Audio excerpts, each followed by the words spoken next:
In a traditional home in Uganda, a fireplace gathering is a sacrosanct norm. A family encircles it.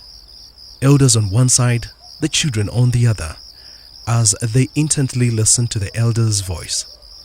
Tales from Stone Age, transformation of monarchies, behavior and environment are narrated.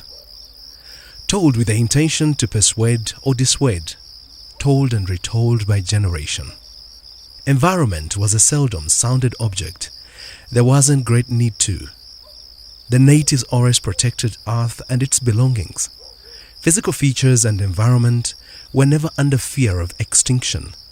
Society was jealously preserved by superstition and spiritualism.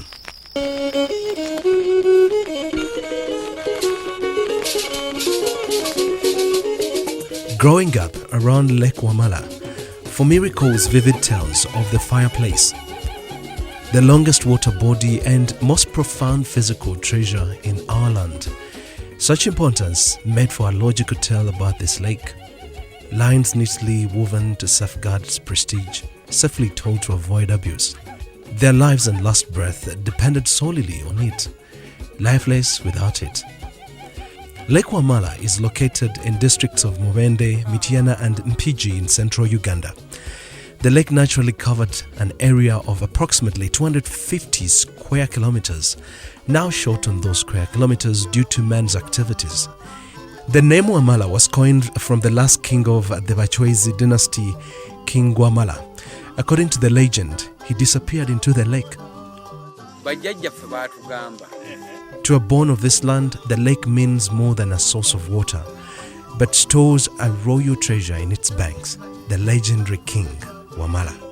With the transformations taking shape in society, the fireplace stories are disappearing, and so have the lake's natural fabric, from the amount of rain, to the temperatures, to the aquatic life it bears. Fishing as our main source of income, dropping in numbers, the financial spine of our village has cracked. As one of a few from the area who have acquired education, I made a lance to National Fisheries Resources Research Institute, who confirmed the scare of the piercing climate change. According to the institute, temperatures around this lake varied before, but have increased consistently by 0.2 to 0.3 degrees centigrade annually since the 1970s, in line with global predictions. Rainfall in this region deviated from annual averages in the past according to periodic patterns, but has generally been average since the 1980s. The changes in temperatures were responsible for the quickly fluctuating fish numbers. How climate change contributes to a reduction in water circulation, mixing of nutrients and oxygen that affects production of plant and animal materials upon which fish feed. As a result, tilapia, the naturally dominant species, was dissolving and their place taken by African catfish, the langfish, and a few types of haplochromines, which are adaptive and tolerant to low oxygen conditions and can easily adapt to feeding on available plant and animal material. The fisheries body has satellite pictures taken by the United Nations Environmental Programme, which show that the lake shrank to half its size between 1984 and 1995 and increased between 1999 and 2008, never to regain its original size. Water levels reduced by 80 square kilometers. There is vivid evidence to this. The gauges around the lake used to be in water, but now appear on land due to reduced water levels as a result of a prolonged drought. With the benefit of a lens viewing deeper, there is more than what the eye can see. A few years ago, the lake used to stop here, but now it has reached the extent of decreasing up to that way.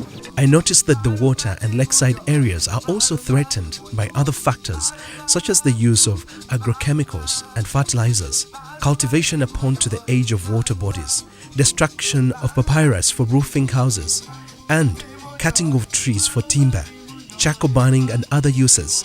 This has exposed the lake to siltation, and contamination that needs to be managed. Perhaps our visit to the past can remind us of the value to preserve our environment and aid us with a cure to the ailing earth. During the old times, construction around water bodies of any kind, namely lakes, a well, or swamps were discouraged. It was believed that the act would suffocate the hidden gods. Offenders risked a spell from the gods of the land. I recall, as a child, walking along such wet territory, it was considered a taboo to step into those channels. Never mind, we never wore shoes on our feet, later on knowing their use, and to some, if shoes ever existed anyway. Unreasonable or unjustifiable as the tales may sound, they emphasized the protective instincts towards environment and ingrained the intuitive sense of the generations that came after, senses that are now dissolving as fast as the fading earth. During the filming trip, I met someone, Dr. Richard Ogutu, who is determined to sensitize the communities on how best to protect what climate change has left in its wake. Together we identified the need to establish climate-smart communities around this lake to act as examples to bigger lakes and communities around them. And these are to be communities with cleaner sources of energy, communities that realize the benefits of recycling waste and other smart waste management practices, and most importantly, communities with goals and have pledged to combat climate change. When united, our cause is unrivaled. In unison we speak. Who can go against united people? United by the bonds of tradition, strengthened by the unbreakable desires to save our planet. After all, the erstwhile tales around the fireplace were not just told to warm the cold nights or strengthen bondages between elders and the young, but to protect our core existence.